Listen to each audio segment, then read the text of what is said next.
Beni sefirlerin gözünde küçük düşürdün. Yeter. Eğer sefillerin önünde küçük düşmeseydin Abdülhamit'in zindanına düşecektin. Sakin ol. Otur ve dinle.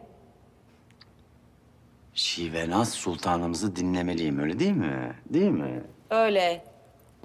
Ama bir şeyi merak ediyorum. Beni Abdülhamit'in tuzağından kurtaran kim? Bunun tuzak olduğunu sana kim söyledi? Ben beri.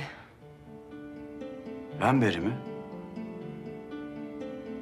Biz Venberi'yi Abdülhamit'in önüne atarken o beni dar ağacından mı aldı? Henüz ikimiz arasındaki bağı bilmiyor. Eğer bilseydi bunu yapmayacağına eminim.